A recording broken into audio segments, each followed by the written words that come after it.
is here to stay. Should you join? How TikTok is already changing the way we make and create short videos, where that leaves YouTube. And where that leaves YouTube. Been here for a few years now, but it wasn't really a platform for general short-form video content, and its name also wasn't TikTok, but it wasn't for everyone. But for a niche audience into things like creating lip-syncing videos with their favorite music, which is certainly not a thing everyone can relate to, and also not everyone and their dog loves to watch teenagers dance all the time, so it changed.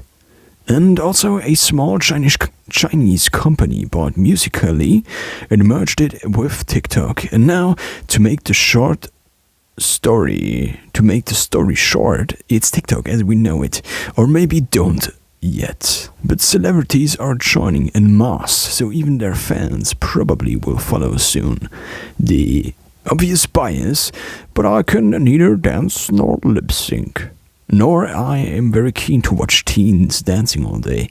Why should I even join? Well, the answer is indeed very obvious, because as soon as you give creative people random limitations, they experiment and something else emerges, which is currently happening. You don't have to join TikTok and join the dance hype, or do the trending stuff, because in the end, TikTok is just short-form video, just like YouTube, but in short, that's it. Of course, there is indeed a big advantage for a product or service to have something unique, targeted at a very specific audience.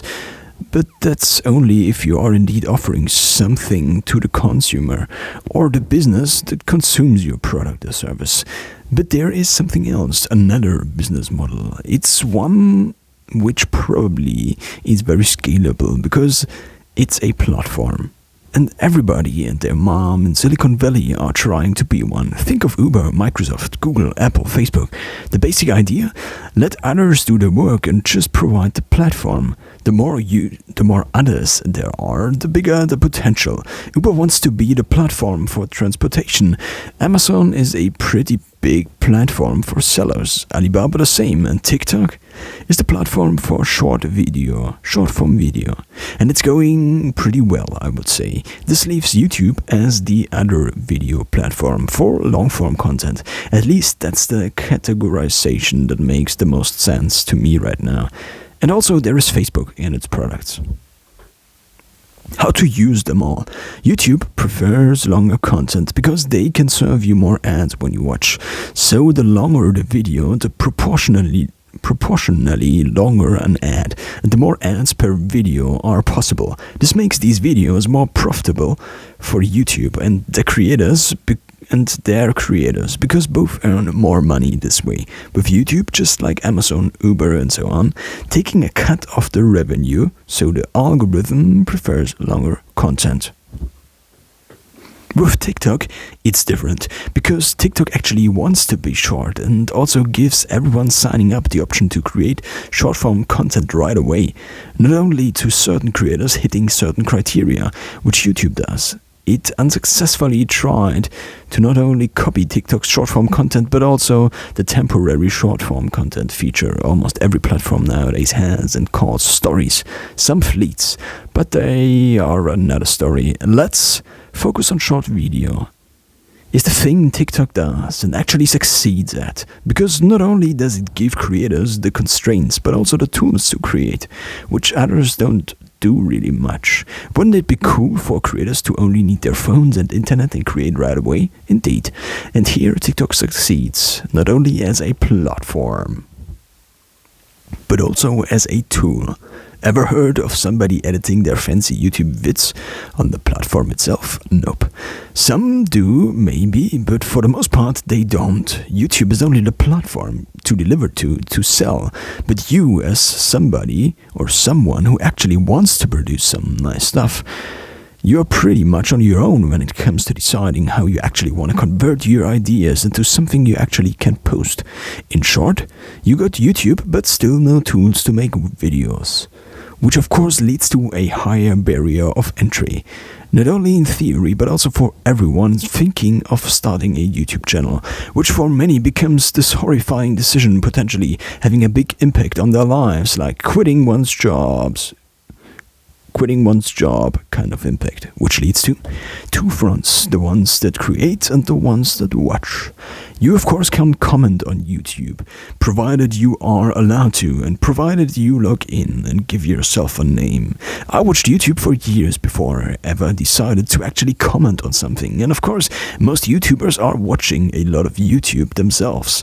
But unless you really do YouTube and post regularly, high quality content, which translates to creating for YouTube, is a significant part of your life. You probably don't consider yourself a YouTuber. But with TikTok, it's different, because everybody can be a creator. All you gotta do is press the plus and do some stuff seemingly everybody else does. You don't have to think about things like target audience, finding your niche.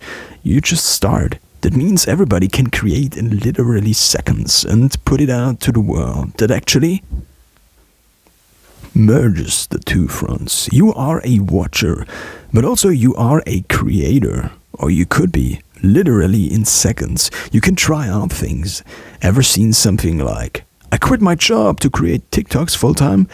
Probably not so much. This doesn't mean there aren't TikTokers out there who already do this full-time. But this is not the point. The point is the roles of the YouTubers and the watchers aren't as separated as on YouTube, which brings them together.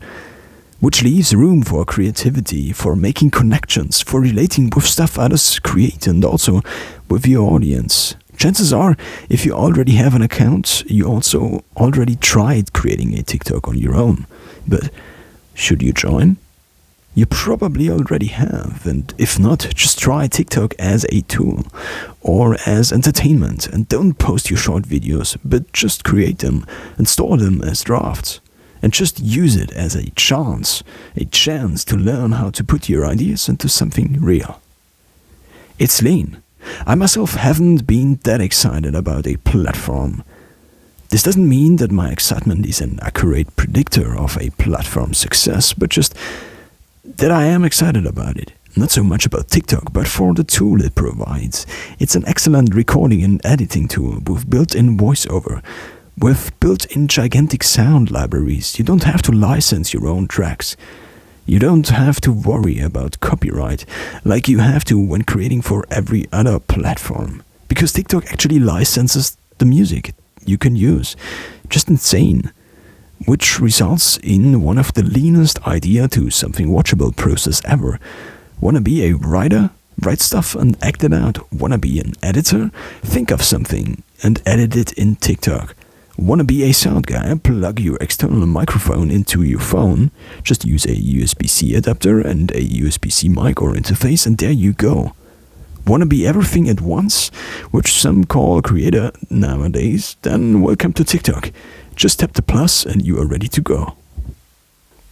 Of course, there are serious limitations. If you don't like your voice or your body or more specifically your face, then you are into serious trouble. But this is probably a necessary thing with being in that business in general. And since we are comparing video platforms or platforms for creators, this indeed very often is critical. What about the others? Since Instagram Reels now exists, but TikTok is a little bit better, just create your stuff on TikTok and copy-paste it to Reels if you want to. Of course, Instagram is better at other stuff and also offers other stuff, like its YouTube copy IGTV, like shops nowadays, and also like Instagram. Basically, Instagram nowadays consists of Instagram plus Snapchat stories plus TikTok plus YouTube, all in one. And of course, it's also connected to Facebook. If you have a page on IG, you can connect it to your Facebook account and also your Facebook page and just use it as a product of Facebook, which, disclaimer, it is.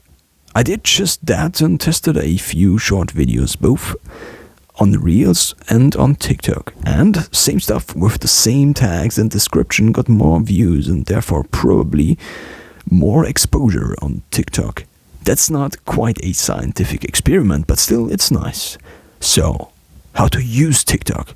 as a tool, as a platform for fun, as for free time, as a video platform to watch stuff and to get addicted, which is kind of also a very negative point, of course, but most importantly, as the thing that finally gets you going, combining principles like rapid prototyping and lean startup to you and your ideas. So get going and finally transform your ideas into something people can see. Get exposure, test if it interests somebody. It's easy, it's fun, it's TikTok.